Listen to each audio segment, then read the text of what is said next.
Kita akan bahas salah satu surah yang paling pendek, tapi mungkin salah satu yang paling menampar dalam Al-Quran.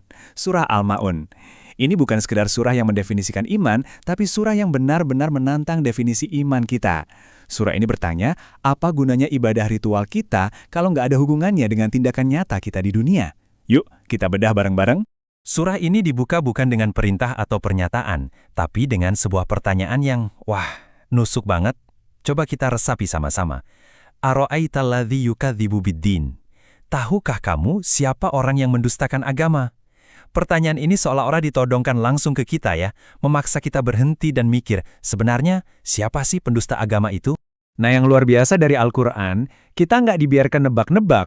Jawabannya itu langsung dikasih, jelas. Dan mungkin, buat sebagian dari kita, cukup mengejutkan.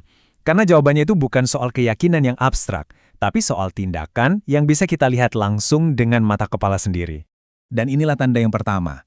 فَذَلِكَ الَّذِي يَدُعُ الْيَتِيمِ. Maka itulah orang yang menghardik anak yatim. Coba perhatikan pilihan katanya. Menghardik. Ini bukan sekedar nggak peduli atau mengabaikan loh. Menghardik itu artinya menolak dengan kasar, mendorong pergi, merendahkan. Ini adalah cerminan paling jelas dari hati yang udah beku, hati yang udah gagal total dalam ujian welas asih. Tanda kedua ini makin dalam lagi. Wala yahuddul ala ta'amil miskin.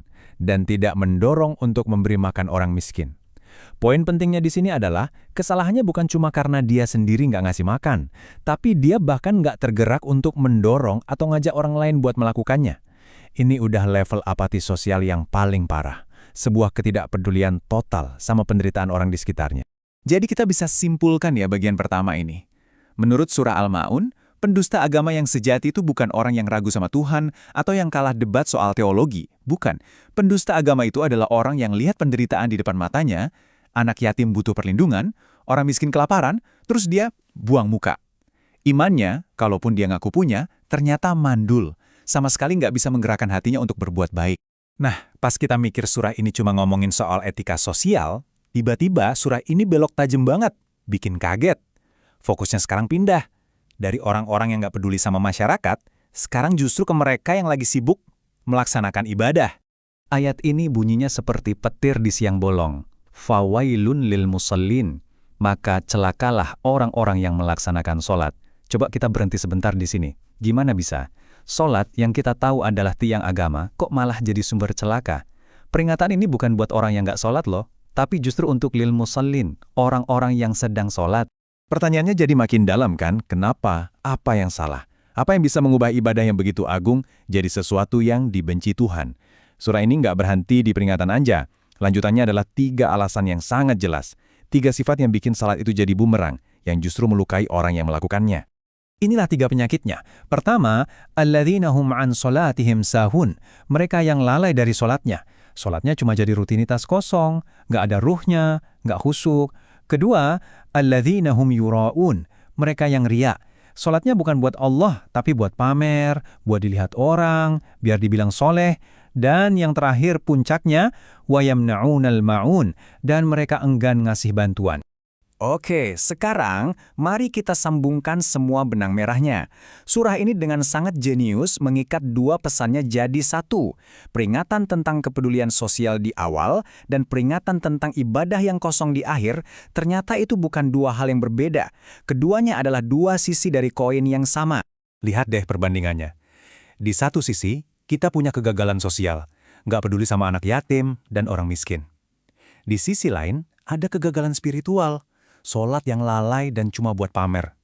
Nah, dua-duanya ini ternyata bermuara di satu titik yang sama, menolak untuk memberi al-ma'un, menolak memberi bantuan sekecil apapun. Ini nunjukin dengan jelas banget kalau ibadahmu tidak membuatmu lebih peduli, ibadahmu itu gagal total. Jadi, apa sih sebenarnya al-ma'un yang jadi judul surah ini? Al-ma'un itu bukan sedekah jutaan rupiah atau proyek amal yang besar, bukan. Al-ma'un itu adalah bantuan-bantuan kecil, hal-hal sepele. Mungkin menjemin palu ke tetangga, nawarin segelas air, atau sekedar kebaikan-kebaikan kecil yang bikin hidup kita sebagai masyarakat jadi lebih ringan. Justru disinilah ujian iman yang sesungguhnya. Jadi inilah pesan utamanya. Surat Al-Ma'un seolah-olah ingin bilang ke kita, iman yang sejati itu nggak bisa dipisahin dari tindakan welas asih sehari-hari.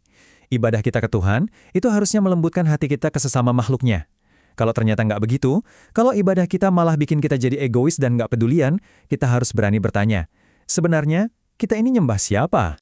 Kita tutup pembahasan ini dengan satu pertanyaan refleksi buat kita semua. Pertanyaan yang diajukan surah ini ke kita setiap hari, setiap kita sholat.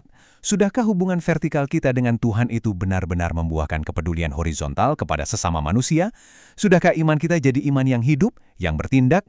Jawabannya ada di tindakan kita sehari-hari.